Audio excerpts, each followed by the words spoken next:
Sreenarayana open സർവകലാശാലയിൽ പഠിച്ച വിദ്യാർത്ഥികൾക്ക് കേരള സർവകലാശാലയിൽ തുടർ പഠനം നിഷേധിച്ചതിൽ ഇന്ന് നിർണായക യോഗം നടക്കും. വൈസ് ചാൻസലർ ഡോക്ടർ മോഹൻ കുന്നുമ്മലിൻ്റെ അധ്യക്ഷതയിൽ ഇന്ന് ഡീൻസ് കൗൺസിൽ യോഗം ചേരും. രാവിലെ 10 മണിക്ക് കേരള സർവകലാശാല ആസ്ഥാനത്താണ് യോഗം നടക്കുക.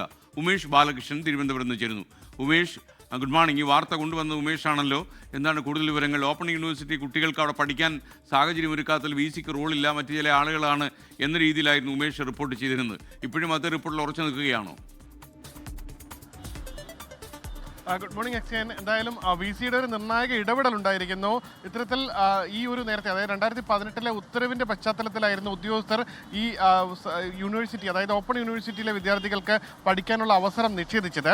എന്തായാലും അതിന്മേൽ ഇപ്പോൾ VC ഒരു നിർണായക യോഗം വിളിച്ചു ചേർത്തിട്ടുണ്ട്. അത് ഡീൻസ് കൗൺസിൽ യോഗമാണ്. വിവിധ ഡിപ്പാർട്ട്മെൻറ്റുകളിലെ ഡീൻമാരെ ഇന്ന് VC നേരിട്ട് കാണും. 10:30ക്കാണ് യോഗം. 10:30ക്ക് ഈ യോഗം ചേർന്ന് ഇതിൽ എന്താണ് മാറ്റം വരുത്താൻ കഴിയുന്നത്, അതായത് VC കേരള സർവകലാശാലയിൽ നിയമങ്ങളുമായി ബന്ധപ്പെട്ട് എന്തെങ്കിലും മാറ്റം വരുത്തേണ്ടതുണ്ടോ, അല്ലെങ്കിൽ VC-യുടെ പ്രത്യേക അധികാരം ഉപയോഗിച്ച് ഒരു ഉത്തരവിറക്കിയാൽ മാത്രം മതിയോ എന്നുള്ളതാണ് ഇന്നത്തെ ഡീൻ കൗൺസിൽ യോഗത്തിൽ പ്രധാനമായി ചർച്ച ചെയ്യുന്നത്. എന്തായാലും 24 കൊണ്ടുവന്ന വാർത്തയിൽ വിദ്യാർത്ഥികൾക്ക് പ്രതീക്ഷ നൽകുന്ന ഒരു തീരുമാനം എന്തായാലും ഇന്നലെ യൂണിവേഴ്സിറ്റി വൈസ് ചാൻസലർ മോഹൻ കുന്നുമ്മലിൻ്റെ ഭാഗത്തുനിന്ന് ഉണ്ടായി എന്നുള്ളതാണ് പ്രതീക്ഷ നൽകുന്നത്. ഇന്നലെ വൈസ് ചാൻസലർ മോഹൻ കുന്നുമ്മലിനെ ശ്രീനാരായണ ഗുരു യൂണിവേഴ്സിറ്റി, ഓപ്പൺ യൂണിവേഴ്സിറ്റിയുടെ വൈസ് ചാൻസലർ നേരിട്ടെത്തി കണ്ടിരുന്നു. ഇതിൻ്റെ കൂടി പശ്ചാത്തലത്തിൽ ഇന്ന് ഒരൊറ്റ അജണ്ടയിലാണ് ഈ ഡീൻസ് കൗൺസിൽ യോഗം ചേരുന്നത്. ഈ ഡീൻ കൗൺസിൽ യോഗത്തിന് ശേഷം ഇതിലൊരു തീരുമാനം ഉണ്ടാകും. എന്തായാലും യൂണിവേഴ്സിറ്റി അധികൃതരുമായും ഓപ്പൺ യൂണിവേഴ്സിറ്റി അധികൃതരുമായും സംസാരിക്കുമ്പോഴും പ്രതീക്ഷ നൽകുന്ന, വിദ്യാർത്ഥികൾക്ക് പഠിക്കാനുള്ള അവസരം ഉണ്ടാകുമെന്ന് പ്രതീക്ഷ നൽകുന്ന പ്രതികരണം തന്നെയാണ് ഉണ്ടാകുന്നത്. എന്തായാലും ഒന്നുകിൽ ഒരു പ്രത്യേക ഉത്തരവിലോടുകൂടി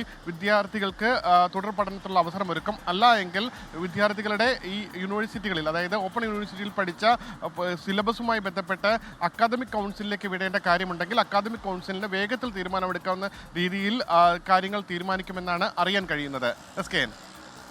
okay, thank you Umesh Balakrishnan. ലോകത്തെവിടെയായാലും ഏത് സമയത്തും 24 വാർത്തകളും ഓഗ്മെന്റഡ് റിയാലിറ്റി പാക്കേജുകളും എക്സ്പ്ലെയിനറുകളും വിശദമായി കാണാൻ ഞങ്ങളുടെ YouTube ചാനൽ നിങ്ങൾക്ക് സബ്സ്ക്രൈബ് ചെയ്യാം.